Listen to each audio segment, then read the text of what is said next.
Nalis mo na sila ka, hindi ko na magamit. Ay, naubos mo na? Bumili kang bago. Parang dami mo ganun tinapay.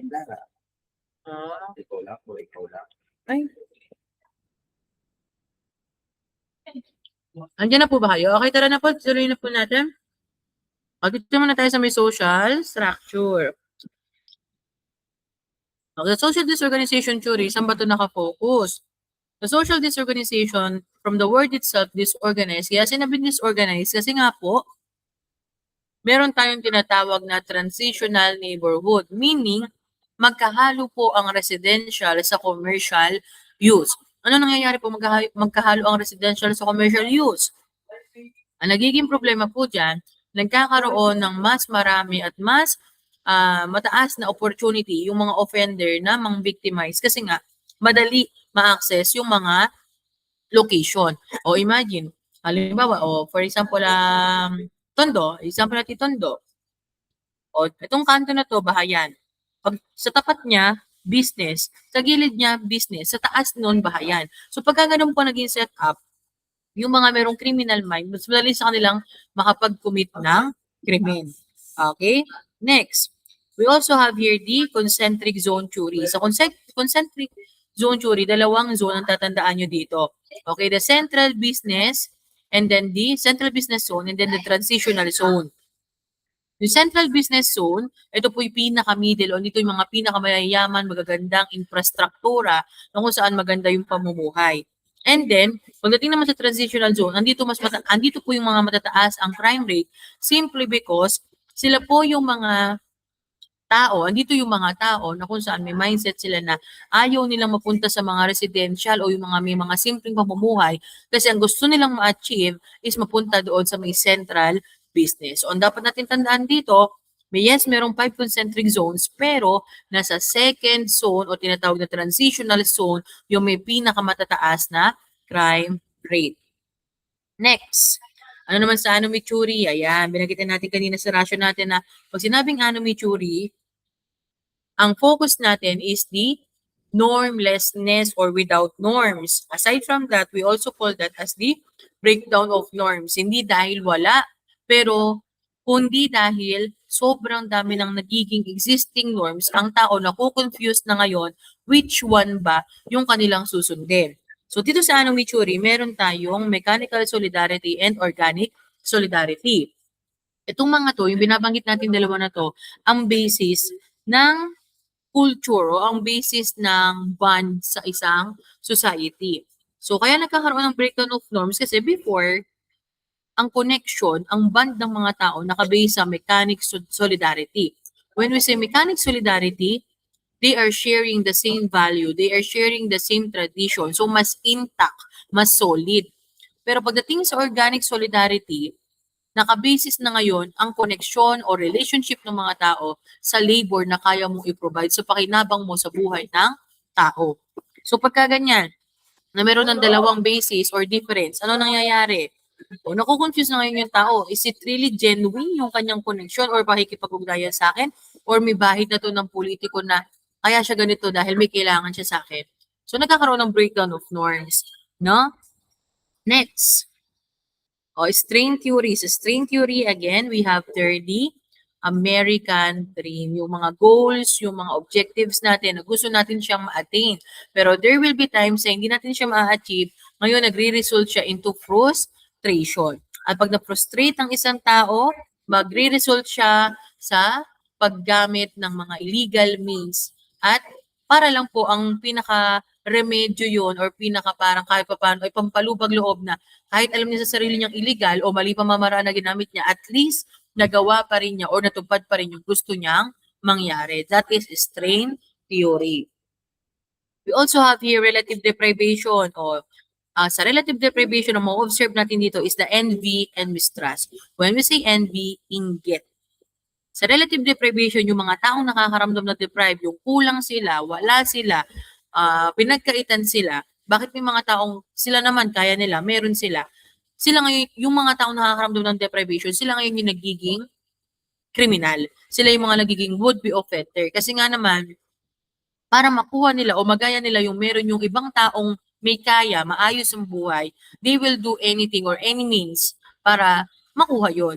So most likely, yung mga social climber, dito sila napapabilang. Ang explanation ng behavior nila will fall down to relative deprivation. Kasi minsan kahit illegal means na ginagamit nila para lang masabing, ay, kapantay ko to, parehas kami, magkasing galing kami, magkasing yaman kami, gumagawa sila ng hindi maganda. Nakakasunod pa po ba kahit fast pacing po tayo? Ayan, pa-heart-heart na lang po. Ayan, thank you so much. And then we also have the general strain. Sa general strain, tandaan, the criminal behavior, the criminal act was a product of negative emotion. Regardless kung mayaman ka, mahirap ka, pag nakaramdam ka ng negative emotion, pwede kang makagawa ng hindi maganda. And then we also have here the cultural deviance theory. So sa cultural deviance theory naman dito, ano ang focus natin? So sa cultural deviance theory, alam naman natin iba ang culture na meron ng mayaman sa meron ng mahirap. Ngayon, ang nangyayari, since hindi kayang ma-achieve ng mga nasa lower class, yung buhay na meron sa mga upper class, they create their own culture.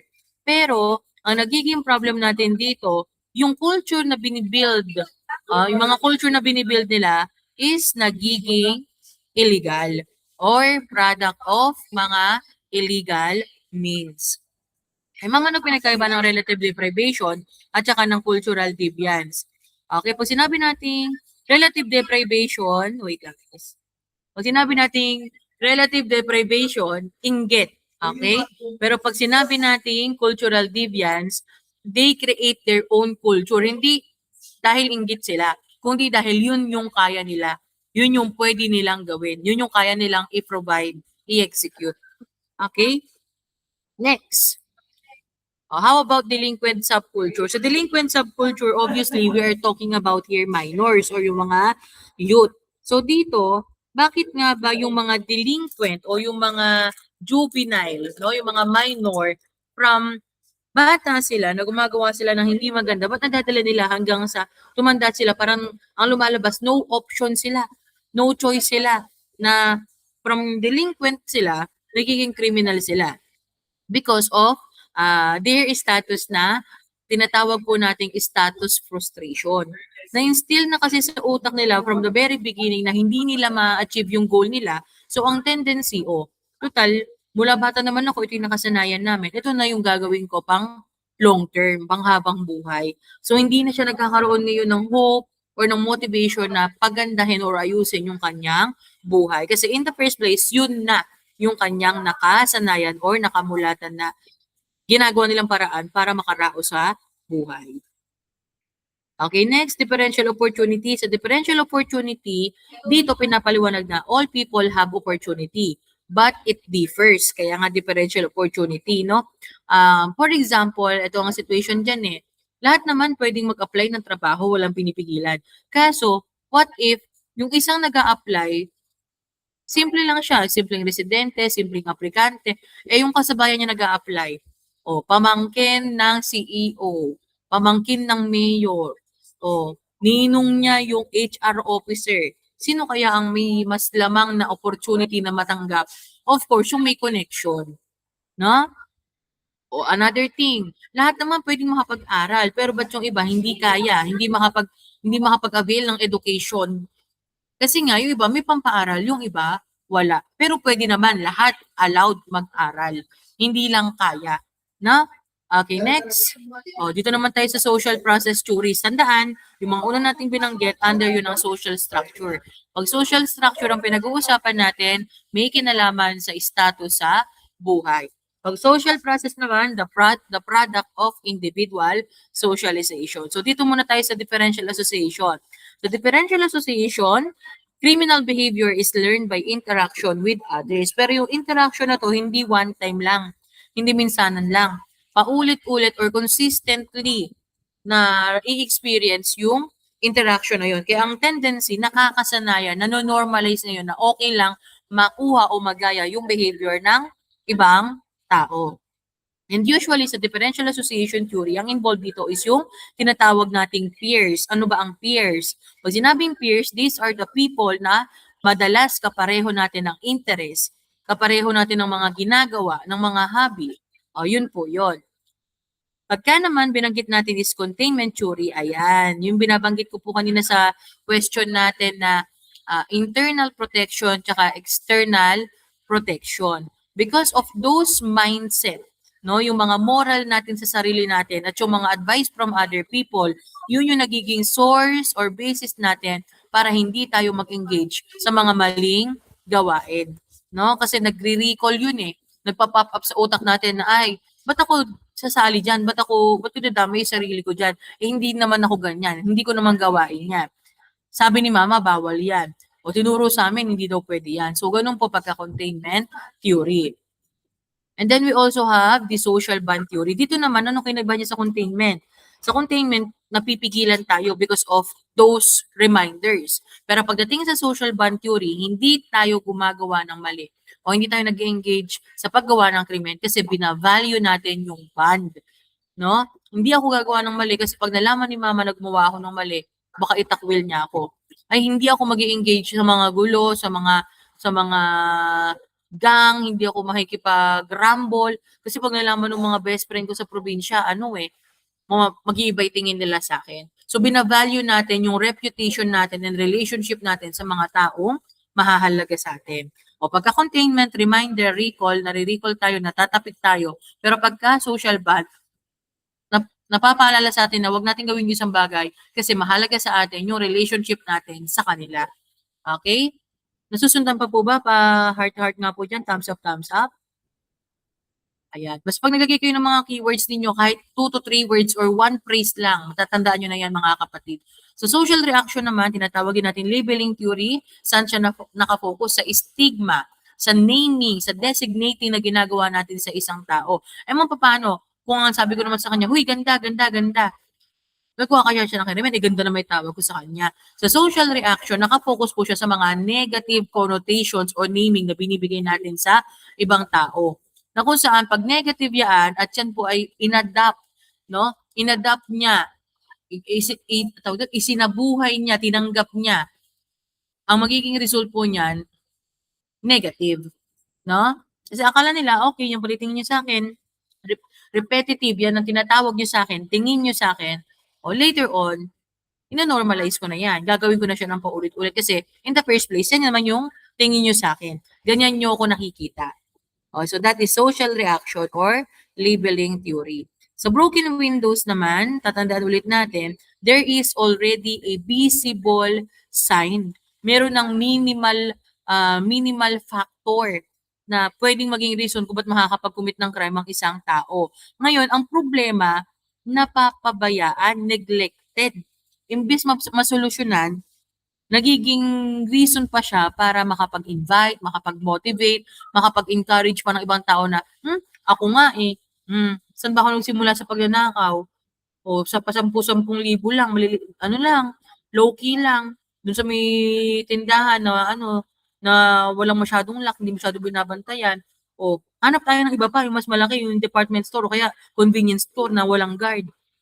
O doon nagsimula sa isang tindahan na hindi binabantayan, walang mga measure na pwedeng makapag-prevent sa isang taong mag-commit ng krimen, ang ending, naging way yun, parang matuto silang gumawa ng mas malalaki pang krimen. So that is broken windows theory. So kung meron tayong broken windows theory, actually ang solution dyan is the CPTED or the Crime Prevention Program through environmental design. Kapag may na-identify na tayo ng mga obvious sign na pwedeng maging reason para maging makapag-commit ng krimen ng isang tao, gawa na natin ng solusyon, no? Pag CPTED po ang ginamit natin, ang ginagawa dito, modify or inaayos natin yung environment para hindi na siya maging reason na makapag-commit pa ng crime ang mga would-be offender. So halimbawa nakita o merong isang vacant na lote o ginawa siya ngayong location para sa mga short time prostitution, yung mga quickie lang. O nung nalaman mo may mga gano'n na palang situation, ano dapat gawin? O nalagyan ko nga ng kubol para mas madami, para medyo mas tago. O imbis na kubol lang gawin mo, lagyan mo ng barbed wire. Harangan mo, lagyan mo ng signage. This private lot is not intended for o do not enter, this is a private property o kahit government property pa yan, para makita ng mga tao na it is not meant to be used in that way, no? Or what they're doing is prohibited. So pagka may ganun po tayong mga inilagay, binago, pinrovide, ang ginagamit po natin ay CPTED. Next, how about routine activity theory? Sa routine activity, sabi nga natin, tatlong element lang. Matatandaan mo na to, the MAS, motivated offender, absence of capable guardian, and then the suitable target. Pag motivated offender, it could be anyone. No? Kaibigan, kakilala, tropa, kaklase, kapitbahay, kamag-anak, kahit sino pwedeng maging motivated offender. Pag sinabi naman nating absence of capable guardian, mag-isa ka, walang kasama, hindi kailangang masutanda sa'yo.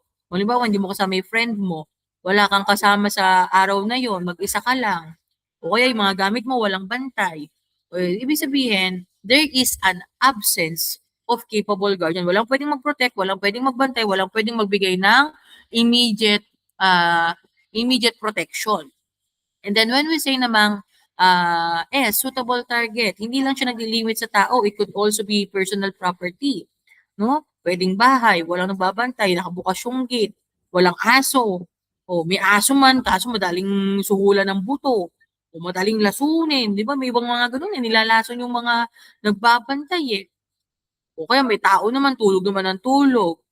ML ng ML, scatter ng scatter, napasok na lahat, nalimas na lahat. Ala pa rin.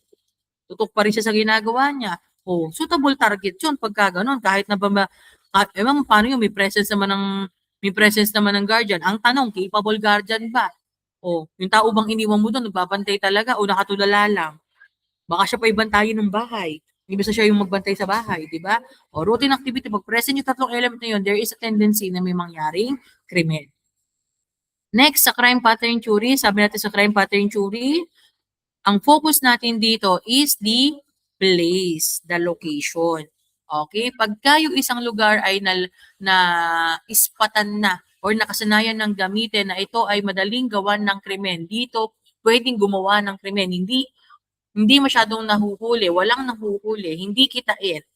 O, ang potential doon, from time to time, every now and then, merong mangyayaring krimen kasi ano na yun eh, spotted na yun ng mga criminal.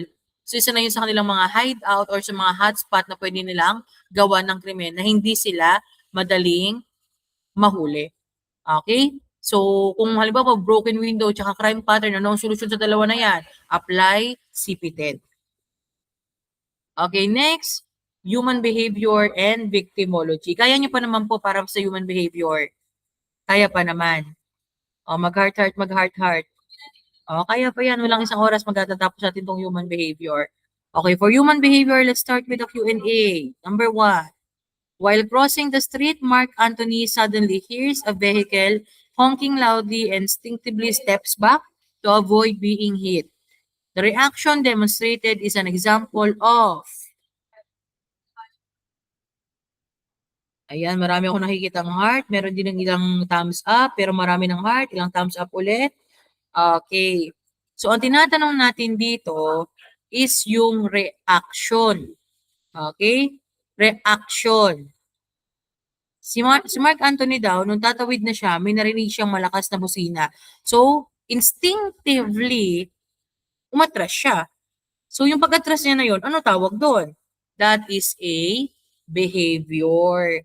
Okay, so di ba pag sinabi natin behavior, that is the reaction because of a stimuli. So, sa stimuli, merong internal, merong external. Pag-uusapan natin mamaya, ano ba pinagkaiba ng internal stimuli sa external stimuli. Pero pag sinabi natin stimuli, it is an incident, pangyayari. Na? Number 2, while studying in the library, May hears the fire alarm and immediately evacuated the building with the other students. The event that prompted her action is an example of, nung nakarinig siya ng fire alarm, ano tawag doon sa pangyayari na yon? Is it Alpha, Bravo, Charlie, or Delta?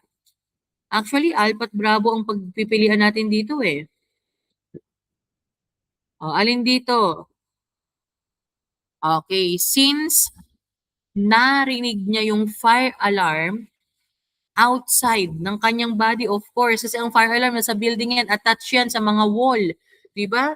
sa mga poste. Doon naman usually nakalagay yan eh. Ano ang sagot natin dito? That is external stimulus. Kasi most likely when we say internal stimuli, it happens within the person's body, within the system na nasa katawan na niya. Okay, next, number 3. Which situation illustrates an internal stimulus? O, ayan, napaliwanag na natin. Titingnan na lang natin anong situation na nagpapakita ng internal stimulus. Is it A, B, C, or D?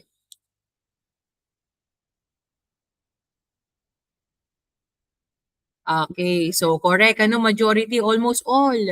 All answered alpha.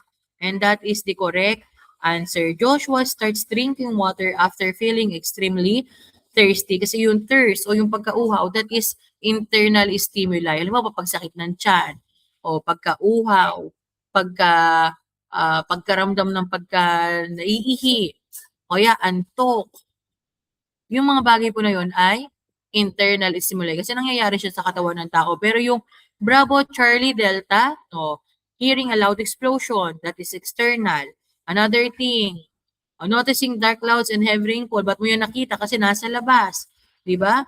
Nakita mo, na-observe mo, beyond your body, within your surrounding, that is external. And then, the last one, the Leia closes the window because of the cold wind. O nakita niya may malakas na hangin, malamig na hangin, giniginaw siya. So, isinarado niya ngayon yung bintana. Number 4, fruit-associated obsessive concern for orderliness and cleanliness with unresolved issues during the, pagka ang problem is about orderliness and cleanliness, anong stage kaya ang involved? Is it oral, anal, latency, or genital? Ayan. Okay, pagka ang problem or nagkaroon ng issue is the cleanliness and orderliness, ibig sabihin, yung problem na yon is a product of anal stage. Pag oral stage kasi it has something to do with the mouth of the person. Pagka naman natin si ano yung sa nakapokus ang ano, latency stage. Pagka nagiging involved na tayo or interested na tayo sa ibang bagay. And then sa genital stage naman, pag genital stage ang pinag-uusapan, dito na medyo nagkakaroon tayo ng interest within the relationship. So nagkakaroon na tayo ng identity, whether ano ba talaga tayo, ano ba yung gusto natin, saan ba tayo interested. Ano pinagkaiba ng latency sa genital? Pag latency, ang interest niya is sa mga hobby, sports. Pero pagka genital naman, more on relationship. O, number 5. Tingnan natin to. Because of prolonged thumb sucking during infancy, Mika continues to bite her fingernails and chew on pens even as an adult. The behavior is associated with fixation during the... Ayan. Ang involved ay thumb sucking. Paano ba ginagawa ang thumb sucking? Ang chewing. By the use of mouth. Therefore, ang pinag-uusapan natin dito ay oral stage. And then, number 6.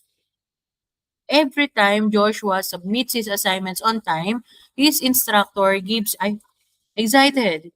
His instructor gives him additional participation points. After several weeks, he consistently submits his work before the deadline. The change in behavior demonstrates ano kaya yon? Wala kami nakita.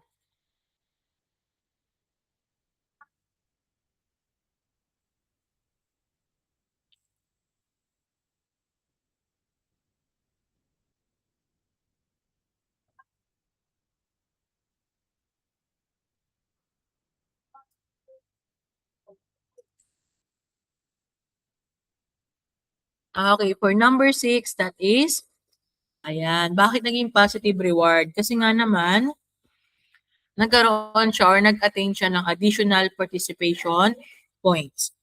Ano ba pinagkaiba ng positive reward sa negative reward? Pag positive reward, we are adding something desirable. Pagka naman negative reward, we are removing something na undesirable. No, na kung saan ayaw niya talaga yon, unwanted talaga para sa kanya yon, tapos tinanggal mo pa. It is still a reward. Sa positive punishment naman, kapag ang purpose talaga niya is ma-reprimand or maparusahan yung isang tao, maramdaman niya na he is being punished. And sa negative punishment naman, Pinaparusahan mo siya in a sense na tatanggalan mo siya ng something desirable para sa kanya. Something na usual o mahalaga sa kanya. Tapos tinanggal mo. O magkukos yung irritation sa kanya yon. That is negative punishment. Next. Number 7, after repeatedly violating classroom rules, Eliza is prohibited from joining the educational field trip that she had been looking forward to. The disciplinary measure applied is, o ano kaya yun? O katigas ng ulo ni Eliza, ginawa sa kanya, hindi na siya pinasama sa field trip. O narasyo na natin siya. O saan siya papasok? Of course, punishment. Anong uri ng punishment? Obviously, that is negative punishment. Kasi yung field trip, pagka-asam-asam niya yun, no? Pagka gusto-gusto niya, talagang pinagpaplanuhan na niya, pinaghahanda niya, tapos biglang tinanggal. That is negative punishment. Okay, next. Number 8, after witnessing older gang members successfully intimidate victims without being caught, Jerome begins imitating the same behavior. The situation reflects what theory, kasi dito may theory pa rin talaga eh.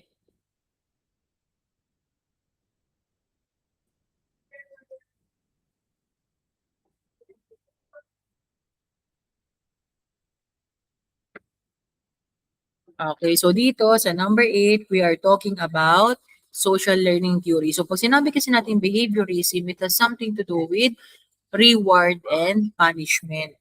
Pagka naman rational choice theory, it has something to do with weighing, consequence, and the benefit. Benefit muna and then consequence. So containment theory naman, kagaya na pinag-usapan natin kanina, may kinalaman siya sa protection, internal protection and outer protection. Number 9, Nicole learns proper first aid techniques by carefully watching her instructor demonstrate each procedure during laboratory training. The situation demonstrate what type of modeling.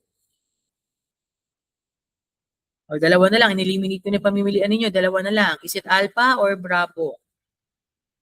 Sabi natin dito, by carefully watching her instructor demonstrate. Of course, usually, pag demonstration, it is actual execution. Therefore, what we are looking for is live modeling. Kasi pagka symbolic modeling, usually ito yung mga pinapanood, pinapakinggan, binabasa, no? Na hindi personal na nakikita or hindi personal yung approach. Next, number 10. After working long hours without food or sleep, Ramon finds it difficult to concentrate on his studies despite receiving encouragement from his family. According to Maslow, the need that requires attention first is, kasi di ba yung pinag-uusapan natin kay Abraham Maslow, yung hierarchy ng needs ng tao. Is it physiological needs, safety needs, esteem needs, or self-actualization needs? So parang iba-iba kayo ng sagot. Tandaan ninyo saan siya nakafocus. Food, sleep, being tired. O ano kaya yung needs na una niyan dapat bigyan ng atensyon? Kayong mga kapatid, pagka dinidiin yung mga keywords na re-redirect ang ating sagot, which is okay ha. Pero dapat tututunan din natin paano maghanap ng keywords, maghimay ng stem natin ng question. Okay, for number 10, since doon tayo nakafocus, that is physiological needs. O mamaya gagamit tayo ng graphics para mas maintindihan natin yung hierarchy ng na pinakita o pinaliwanag sa atin ni Maslow. Ano ba yung pinakamababa hanggang sa pinakamataas? Actually, ang pinakamababa is the physiological needs, the highest is self-actualization. So, mamaya papaliwanag natin paano ba siya.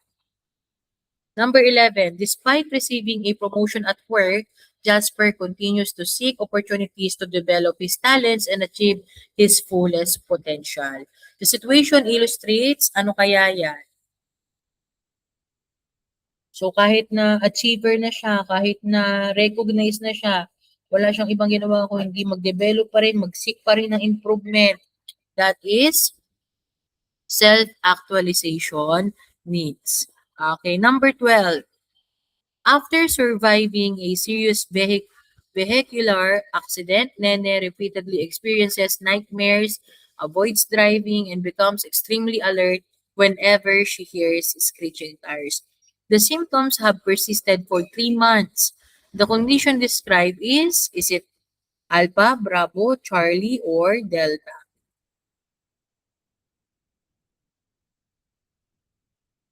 Ayan, majority naman nakikita ko tama ang sagot. So, ang nangyari sa kanya is a serious vehicular accident. And due to that situation, due to that incident, nakaramdam siya ngayon ng iba't ibang experiences. So, may mga bagay na siyang ayaw gawin, may mga bagay na siyang nararamdaman, nararanasan because of that certain situation. At very, very remarkable or somewhat mahirap makalimutan itong situation na to. Anong kaya yan? Okay, we call that as post-traumatic stress disorder. Ano ba kasi pag generalized anxiety disorder? Sa generalized anxiety disorder, ito yung tipo ng disorder or ng sakit na kung saan madali tayong mag-worry, excessive worry sa mga bagay-bagay na hindi naman natin dapat na-worry. O halimbawa, lalakad ka lang mula gate ng AU hanggang room mo, o kinakabahan ka, baka mamaya bigla akong sagasaan ng kotse pag biglang dumating. Alam, what if bigla akong matisod habang naglalakad ako? What if bumangag yung ulo ko sa poste, hindi ko mapansin? O what if yung hinawakan ko palang halaman, meron palang lason, mamamatay na ako? O, yung mga ganon, yung mga simpleng bagay, sa pag sinabi generalized anxiety disorder, even the simplest thing or the most ordinary thing na overthink pagka merong GAD. Pagka naman depression, dito nakakaramdam tayo ng mga extreme sadness, continuous worry, na kung saan most of the time down yung ating pakiramdam. Parang wala tayong gana, overly nag-iisip tayo ng mga bagay-bagay, may mga bagay tayo naiisip na hindi naman dapat nating naiisip, or may mga bagay tayong gustong gawin na bawal or hindi siya magandang gawin to end the stress, to end the sadness, no? And then we also have panic disorder. Pag sinabi natin panic disorder, ano pinagkaiba niya sa may anxiety? Si anxiety kasi, nakafocus siya sa mga futuristic worries na hindi naman nangyayari, hindi mo nararanasan, pero ikinawo-worry natin. Pero pag sinabi natin panic disorder, merong certain situation or condition na pagka na-encounter mo siya, nagpapalpitate ka na, nahihirapan kang huminga, okay, yun yung panic disorder na kung saan uncontrollable na ngayon yung nararamdaman mo. Okay, next. Ito makikiupo lang. Number 13, during conversation, Erwin frequently reports hearing voices that no one else can hear and displays severely disorganized thinking. The symptoms are associated with, ayan, may mga bagay-bagay siya naririnig na hindi naman naririnig ng ibang tao, siya lang mag-isa siya sa buhay niya. Ano yan? Okay, that is schizophrenia. O parang na-rational natin kasi tatlo. Pag schizophrenia kasi, nagiging deteriorated yung condition ng isang tao in a sense na incorporated to sa hallucination and delusion. So pag sinabi natin hallucination, may mga bagay na yung five senses natin affected. May mga nakikita tayo, nararamdaman, amoy, na hindi naman existing para sa ibang tao. Then sa delusion naman, may mga belief tayo na unrealistic na or parang ikaw na lang naniniwala pero sa ibang tao parang totoo ba yan? Parang hindi naman kayang gawin, hindi naman pwedeng mangyari. Okay? Next. Number 14, Pookie believes she possesses unusual supernatural abilities and avoids interacting with others because she feels they cannot understand her unique experiences. The description is associated with tapos ka nga? Hindi pa.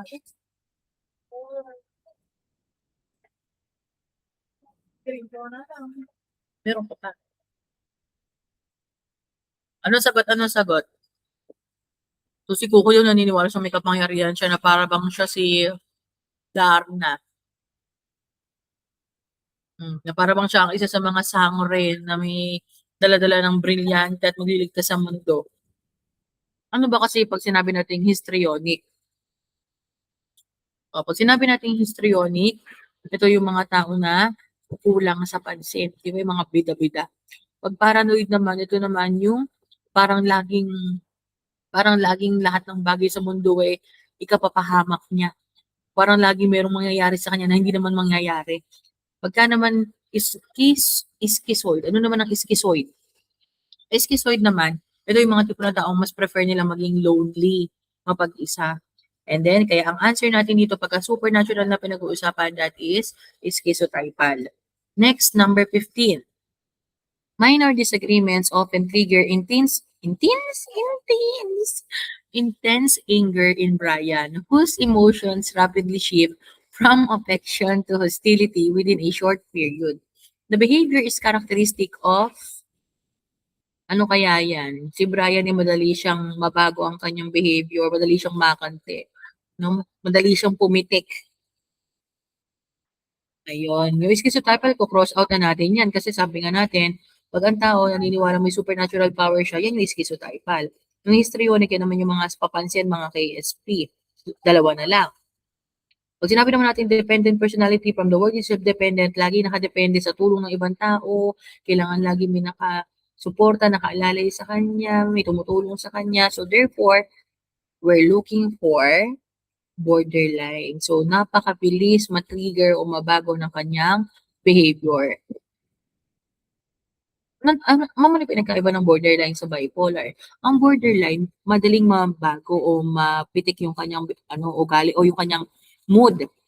Pero when we say bipolar, meron kasing dun manic, no? Pag sinabi natin manic at bipolar, itong period na to from, for example, 1 hour, half day, or all throughout the day, sobrang saya, sobrang ligalig, sobrang energetic, pero after that, ang kapalit naman nun is the total opposite.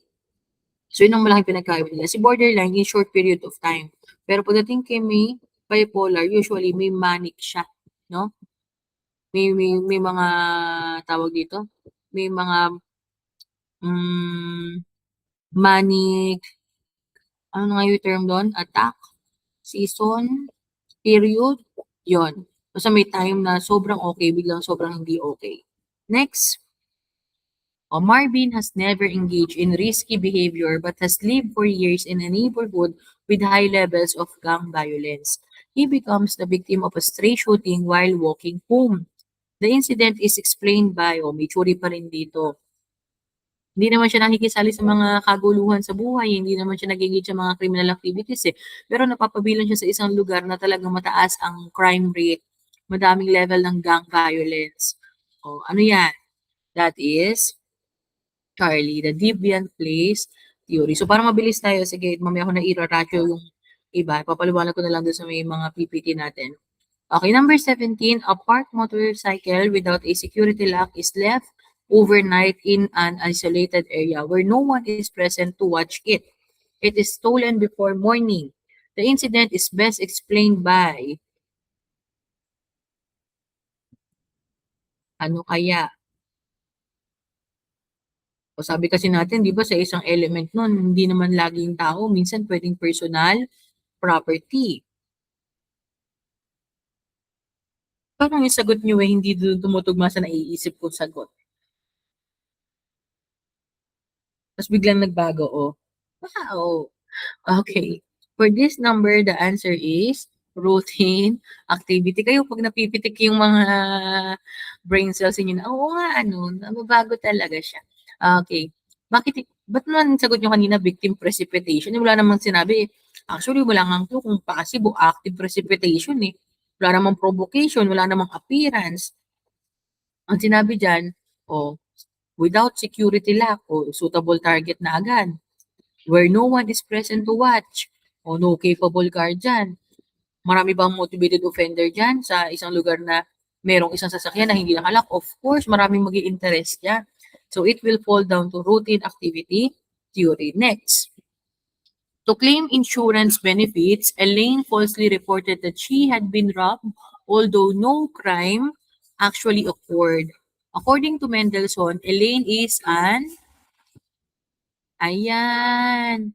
medyo nagiging magkakakulay ang ating sagot.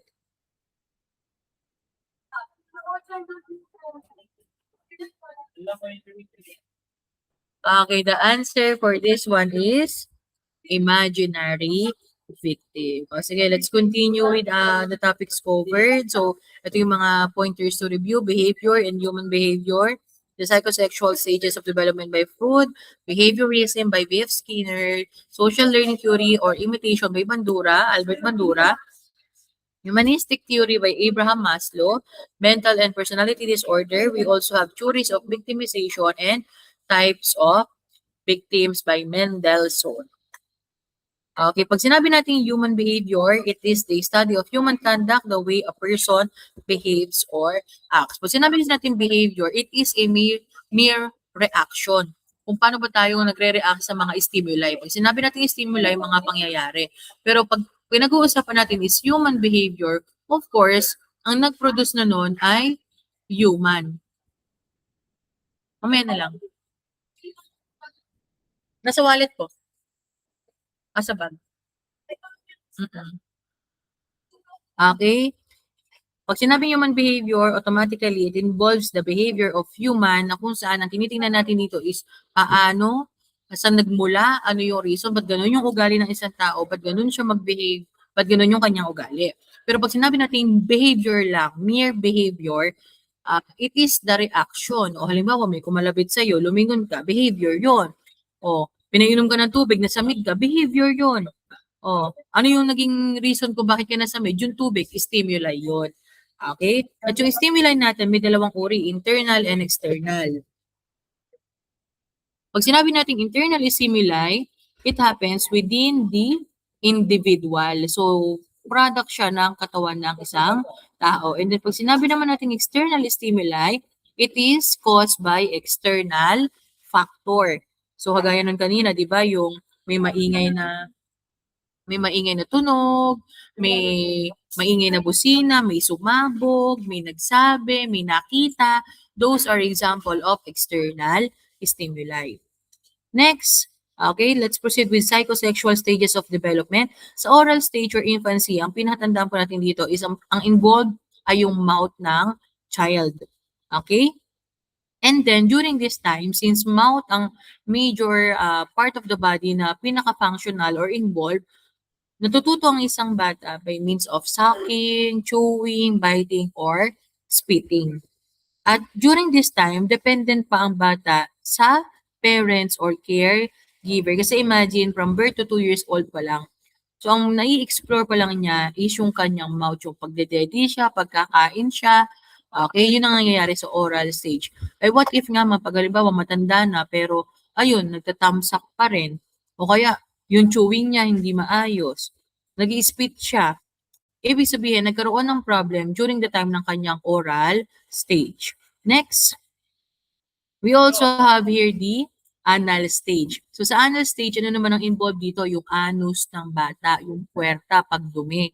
So nagkaroon ng problem dito during the anal stage, ano yung observe natin na behavior doon sa may adult?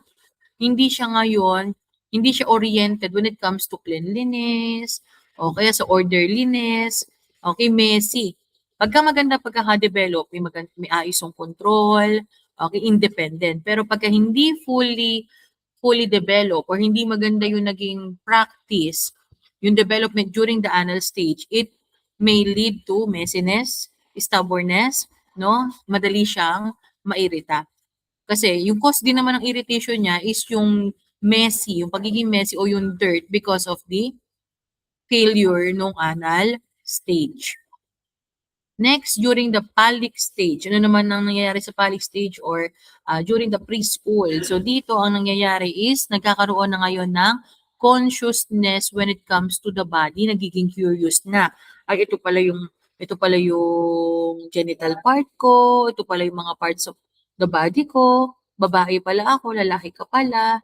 So nagkakaroon na ng awareness kung anong uri o anong klase yung kanyang mga body parts. And at the same time, dito po pinaka na-observe yung Electra complex and then yung Oedipus complex. Pag Electra complex, yung daughter, okay, yung anak ng babae, nagkakaroon ngayon, nade-develop yung kanyang interest, yung kanyang interest, at the same time, yung relationship niya sa father niya, na nakikita niya yung mother niya, nakaagaw niya doon sa atensyon ng tatay niya. And then sa may Oedipus complex naman, the total opposite. Yung anak na lalaki, okay? Yung anak na lalaki naman, nagkakaroon siya ngayon ng intact relationship or strong interest sa kanyang nanay at nakikita niyang kakompetensya yung kanyang tatay. Okay, next. Latency stage or latency stage. Dito ano nangyayari?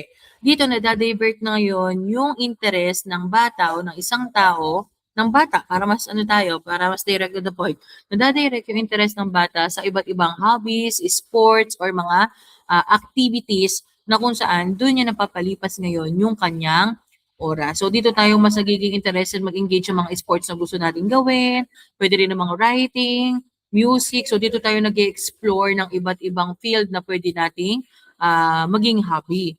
And then, aside from that, meron din tayong tinatawag na genital stage o yung adolescence na kung saan ang nangyayari dito, nagsisimula na yung puberty. From the start of puberty and beyond. During the genital stage, dito na tayo ngayon nag-engage sa mga relationship, whether it is same-sex or opposite sex. And at the same time, nagkakaroon na tayo ngayon ng mga emotional responsibilities. Nagsisik na tayo ng mga emotional support. Okay, so that is the genital stage. And tatandaan natin, mas nagbi-build na tayo dito ng relationship, not only with our partner, but with the people close to us. Pero dito, mas nagkaka-interest tayo na maging parte ng isang relationship.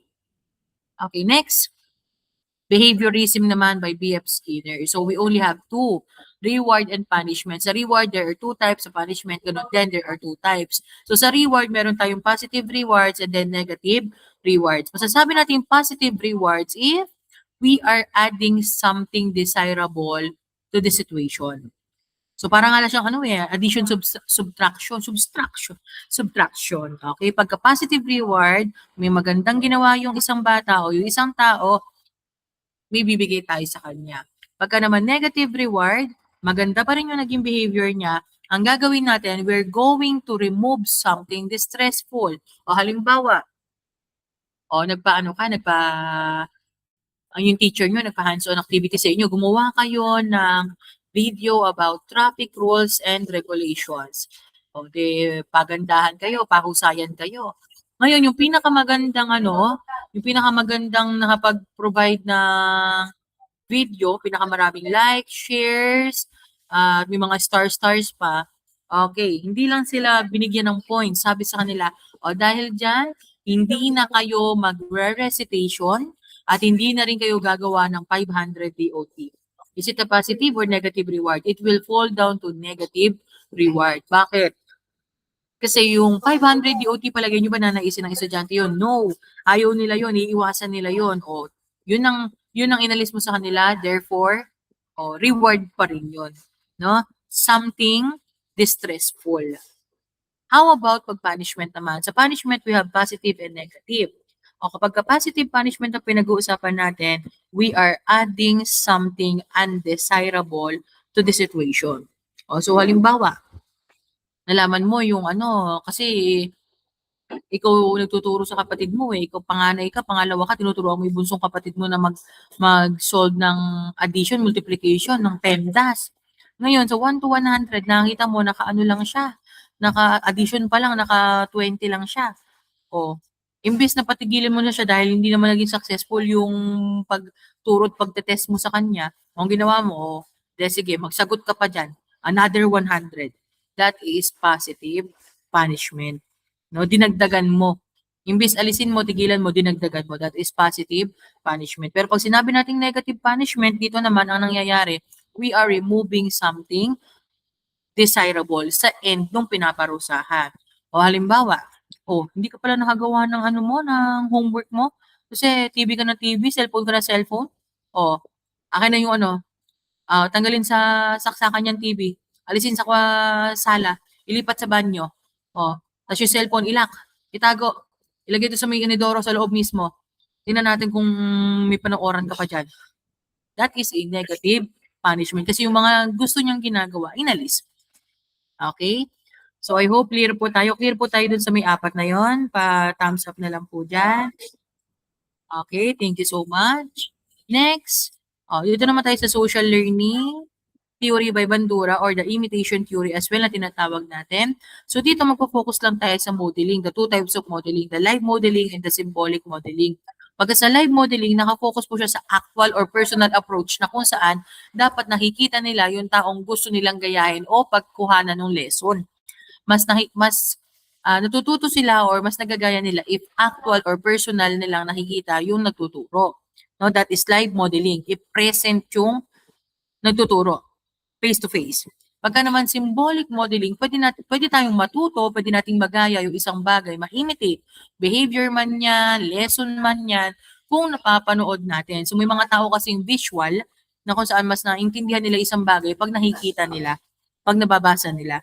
Na? Okay, next. Humanistic theory, ito na, yung by Abraham Maslow, the hierarchy of needs. Sabi ko nga kanina, ang pinakamababa is the physiological needs, the highest is the self-actualization. So pagka physiological needs, nakafocus po yan sa mga basic needs natin for survival. Tubig, tirahan, pagkain. Pagka naman safety needs, ayan. Pag safety needs, those are the things that we need for protection and security. Hindi yan, ma'am, kailangan ba meron akong personal security guard? Ma'am, kailangan ba meron akong K9 para walang makakalapit sa akin kahit sino? Hindi naman. Pag sinabi natin security, it also involves the financial security, health security. Okay? So marami siyang aspect na tinitingnan. Siyempre, kung employment yan, gusto mo, employed ka, may trabaho ka. Kung financial yan, gusto mo, may pera ka. Di ba? Kasi pag may pera ka, of course, kahit anong mangyari, kahit pa paano, you can do something. Love and belonging, ayan, it includes the family, friendship, acceptance, and connection, the relationship that you have with those people. And then we also have here the esteem, kaya nga sabi di ba may self-esteem. Sa NatPat nga, di ba, sabi doon, ang mga Pilipino mataas ang amor proprio. Amor proprio, the self-respect, self-worth, self-value that we have for ourselves. So pag sinabing esteem, dapat nandun yung respeto, yung confidence natin, the sense of achievement and recognition. And then, pagdating naman sa self-actualization, we always seek to be the best version of ourself.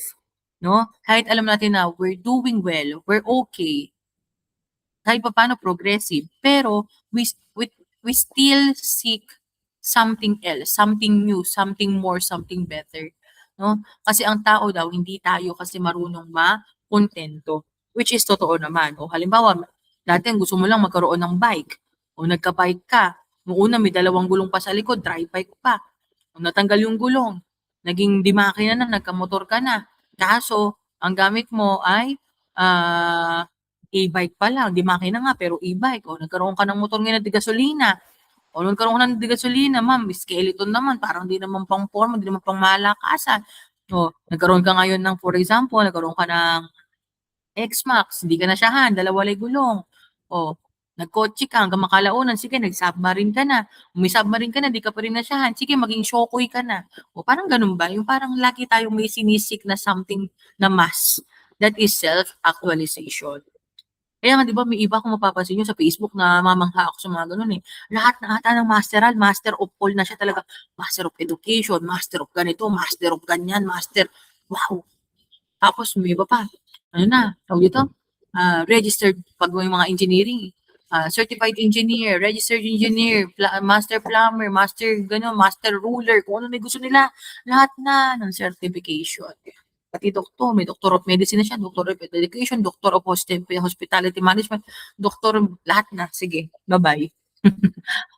Okay. How about schizophrenia? Pag schizophrenia, there are multiple symptoms or series na nararanasan ng taong nakakaramdam o diagnose sa schizophrenia. Pero ang madalas na meron sa kanila is yung sinasabi ko nga po kanina na hallucination and delusion. Pag sinabing hallucination, ang affected ay 5 senses, may nakikita, naaamoy, naramdaman, nalalasahan, na hindi naman normal at hindi naman talaga existing na nakikita ng ibang tao.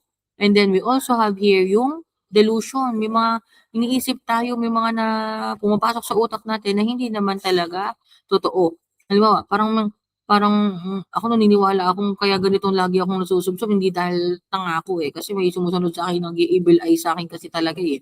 Parang kinukulong kasi talaga ako, binabarang talaga ako, iba talaga delusion na po 'yun, 'no? Kaya ka pala lagi nasusubsob kasi kung maglakad ka nauuna yung hinlalaki kaysa sa sakong mo, 'no? May ibang klase ka palang maglakad, nasisi mo pa sa ibang tao, that is delusion, 'no? Nag-iisip tayo ng mga bagay na hindi naman common or hindi naman talaga nangyayari. Ano pa, disorganized thoughts or speech, hindi na madali para sa nila or hindi na kayang makapag-deliver, makapag-express ng kanilang idea. Changes in emotion, ba't kasi pabago-bago yung emotion nila? Eh, ikaw ba naman, iba-ibang pumasok sa isip mo, iba-iba yung maramdaman mo, di ba? Of course, it will be deteriorated also. And then, withdrawal from social interaction. Of course, ang magiging thinking ng ibang tao, baliw yan, baliw, di ba? Kung ano yung mga pinag-iisip, yung mga pinaggagawa, ano mangyayari? O i-refrain na lang niya yung sarili niya na salamuha sa ibang tao. Next, we also have here depression. Ayan. O, ma'am, ako po ngayon, kagaya ko po, nade-depress na po ako kasi parang nararamdaman ko po, mahirap yung Lea at yung criminology bukas eh.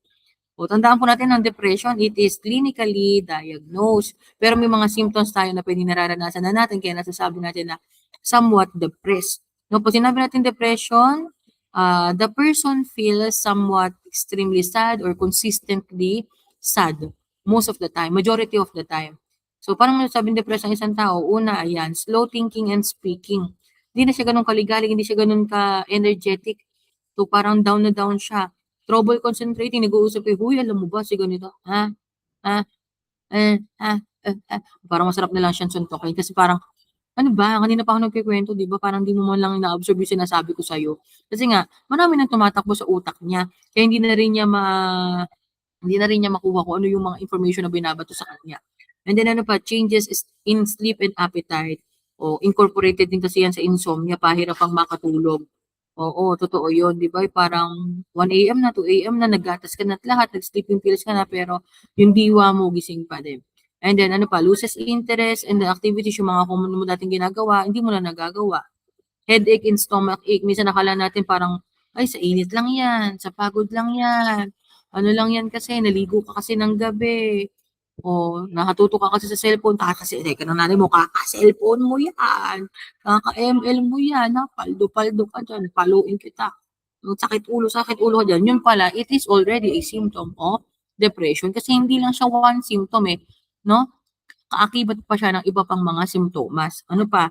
Ito yung mga mahihirap i-handle, yung feels guilty and hopeless. Parang majority ng nangyayari sa mundo, kahit hindi mo na problema, kahit hindi ikaw may kasalanan, sarili mo iniisip mo. Pag may hindi man magandang nangyari sa pamilya mo, ikaw na yung sinisisi mo. Pagka may masakit sa pamilya mo, ikaw na yung sinisisi mo. Pag may problema sa opisina, ikaw na yung sinisisi mo. Pag may hindi nangyaring maganda sa barkadahan nyo, ikaw na rin sinisisi mo. O anong ending nun? That person will think na, parang matapos sa lahat to, nagugulo na ito, napapagod ito ko, I will just commit suicide. Okay? Pero sabi nga natin, this is something na talagang nangyayari. So let us always be kind and gentle to one another. Tandaan po natin bawat tao may kanya-kanyang baggage. No? Ni payat yan, ni mataba yan, ni malusog yan. May kanya-kanyang personal, individual baggages. Okay, paano naman pagka post-traumatic stress disorder? Of course, it involves a life-threatening event, a traumatic event na kung saan usually tumatagal yung post-traumatic stress disorder na to ng 1 month, no? At paano natin nakikita na may PTSD pala siya? Usually, na-showcase yan by means of flashback, hypervigilance, avoidance na kumbaga pagka may tao kang kasamang may PTSD, bigla-bigla na lang magkatabi lang kayo, magkaharap lang kayo, bigla siyang hihiyaw, bigla siyang iiyak, bigla siyang parang natatakot. Ano pa, hypervigilance. Para siyang mayat-maya tingin siya ng tingin sa paligid niya, whether baka mangyari ulit, baka mamaya nasa danger pa rin siya. And then avoidance as well. Kasi feeling niya everything that will happen, everyone that will approach, ganun yung mangyayari, magkakos lang ng trauma sa kanya. So yung life-threatening event na to, hindi nakikita natin sa image na gera lang ha, o kaya ay gulo. Pwede rin ito yung mga personal traumatic events natin. Halimbawa, nung bata tayo, di ba? O ginagawa ka palang punching bag sa inyo. O kaya, hindi naman physical, may mga verbal din. O emotionally abused ka, mentally abused ka na kung saan yung PTSD mo. Kaya pala takot ka pagka may tumatawag sa'yo na, for example, may tumatawag sa'yo yung Junjun kasi yung na-abuse sa'yo before. Pagka sinyalis niya na kailangan ka na niya, Junjun ang tawag sa'yo. May mga ganong situation. Hindi lang siya nakafocus sa mga gera, lindol, disaster, calamity na mga post-traumatic stress disorder. May mga personal experiences din na pinagmumula ng PTSD. Next. Okay? Sino yan? Let's talk about anxiety and fear. Pag sinabi nating fear, it focuses on the real and present danger. So kung ano yung ngayon. Pero pag sinabi nating anxiety, most likely, natatakot na tayo para sa mga bagay na hindi pa nangyayari, posible pa lang mangyari, or sa future pa siya pwedeng mangyari. Pero pagka ganyan, mas malaki po ang impact ng anxiety kasi ang anxiety, paulit-ulit, no? Paulit-ulit natin siya naiisip, and then biglaan. Wala siyang specific na, okay, mamaya isipin ko to para magka-anxiety ako. Okay, mamaya ako naisip yung anxiety ko, schedule ko na lang para hindi ako masyadong matakot. No. No, unpredictable siya na ang anxiety, pagka na inatake ka ng anxiety, it will lead to panic disorder hanggang sa hindi na makahinga. And worst case scenario is may mga namamatay po because of anxiety disorder. Kasi hindi siya mag-isa lang eh. Lagi siyang nai-incorporate or lagi siyang may katuwang na iba pang mental or psychological illness. Okay, next, personality disorders. Ayan, pahapiwan natin pag sinabing personality disorders.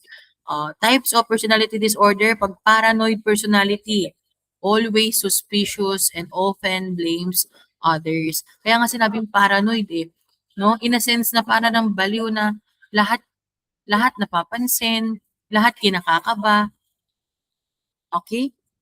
Next, how about schizoid? Ito yung mga tinatawag nating loner. They prefer to be alone. They prefer to be by themselves instead of socializing with other people. How about pag schizotypal? Ayan, believes in strange ideas na they are powerful, they are someone special, na kung saan may kakaiba sa kanila na hindi maintindihan ng ibang tao. And then we also have here the histrionic personality. Ayan, yung mga KSP, mga papansin, mga bida-bida, na dapat lagi napapansin sila, may attention sa kanila. Okay, histrionic personality disorder. Pero paano naman pagka halimbawa narcissistic personality?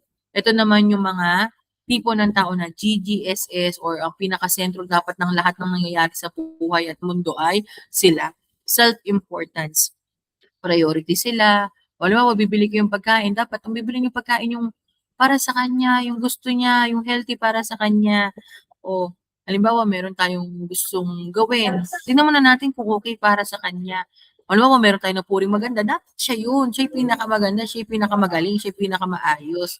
That is the characteristic of narcissistic. Walang pwedeng mas magaling sa kanya kung hindi siya. Okay? How about borderline personality? Ayan, di ba? Sabi natin, intense changes in mood. O, madaling mabago yung kanyang mood, madaling matrigger yung kanyang sarili na kung saan from being calm to aggressive or from being calm, pwedeng maging galit agad. And then, another thing, avoidant personality. So, paano naman pagka sa may avoidant? Sa avoidant, hindi ito equivalent ng schizoid. Sa avoidant, kaya sila nagiging distant sa mga tao, hindi dahil ayaw nila sa tao. Gusto nilang mag-build ng relationship, gusto nilang makisalamuha. Kaso, nakapagitan palagi, pinangungunahan sila palagi ng fear of rejection. No? Na parang, uy, nagkakatuwaan yung mga kaklase ko, sali nga ako. Wala, kaso baka isipin nila, weird ako kasi favorite color ko, neon green. Wag na lang, okay na lang ako mag-isa.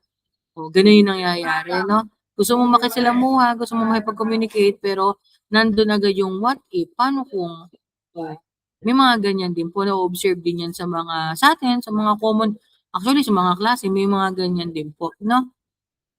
How about dependent personality? Ayan. O, feeling nila lumpo sila pag wala yung ibang tao. Actually, ako minsan guilty ako sa dependent personality. Pagka kahit malapit na lang, paabot nga ako ng gano'n. O, halimbawa, kaya ko naman, pakuha nga yung gano'n. Halimbawa, pwede naman, hindi ko kaya, ikaw na lang. Oo nga, gano'n yung dependent personality.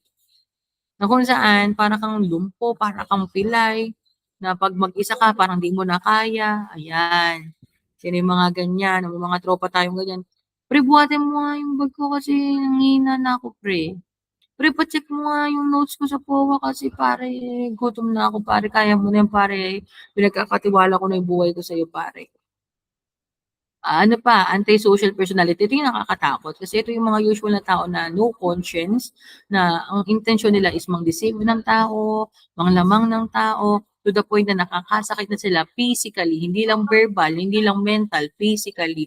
Kasi in the first place, hindi naman sila nakukonsensya kung ano yung magiging, kung ano yung magiging resulta ng action nila laban dun sa may tao.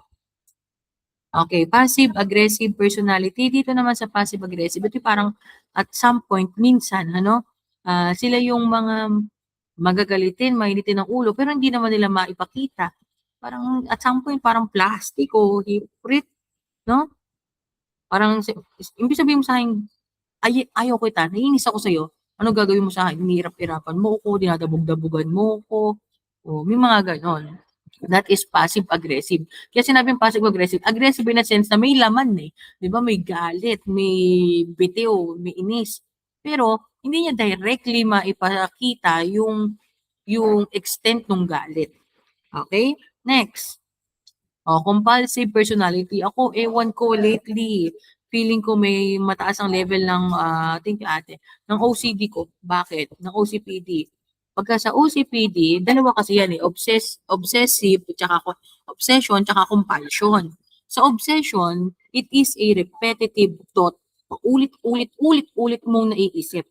Pagka naman sa compulsion or compulsive, paulit-ulit mo siyang gustong gawin na hindi ka ma-satisfied. Yun ang nagiging ano, yun ang pinaka nakikita natin sa mga taong may OCPD, no? Yung repetition. Kailan matatapos yung repetition? Hangga't hindi fully satisfied. Okay? Next. Type theories of victimization. Sa victim precipitation, dalawa yan, pinaliwanag ko na hangin na active precipitation and passive precipitation. Tinitingnan natin dito kung may kinalaman ba ang victim or wala.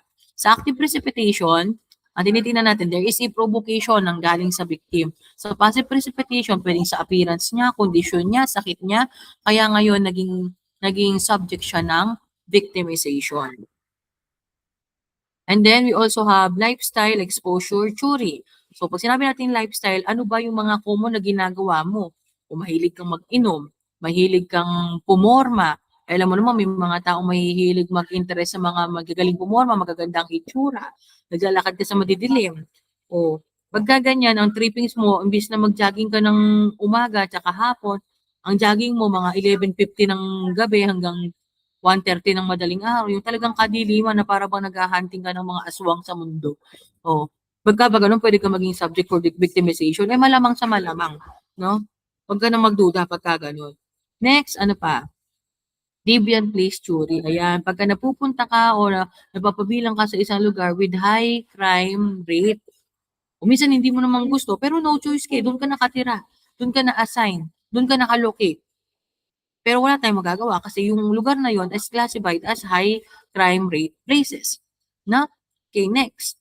Routine activity, again, do not forget first one, the motivated offender, the suitable target, ayan, pero dapat natin ito, absence of capable guardian, and then the suitable target. Pagkaya ang tatlo na yan ay obviously present, of course, there's a tendency that a crime will happen. Types of victims according to Mendelssohn. Pag completely innocent victim, wala naman siyang ginawa, wala naman siyang sinabi, wala naman siyang naging reason bakit siya na-victimize. For example, sanggol. Ba't siya nagkasugat? Ba't siya napaso? Ba't siya nasuga? Bakit siya nalunod? Sino may kasalanan? Hindi naman niya hiningi, hindi naman niya, lunod, pasok. Hindi naman. Di ba? Wala naman siya kanila, hindi naman niya ginusto, pero na-victimize pa rin siya ng ganong klaseng situation. Ano pa? Victim with minor guilt. Yan yung kahit pa paano, may kasalanan yung victim. Bakit? Ba't kaya siya nagkaroon ng kasalanan? Kasi nga naman, yung pagiging careless. Alam mo na sa iskinita na yon, pag may dumaan na medyo maiksi ang damit, tinitrip talaga, pinapatid. Kinukulong sa kwarto, dumaan ka doon. Medyo may guilt ka doon kasi instead na iwasan mo, Doon mo pa rin pinurusyo na dumaan. Ano pang example? Oh, alam mo nang dun sa may room ninyo, meron kang kaklase na mahilig mangulambit ng mga kung anik-anik.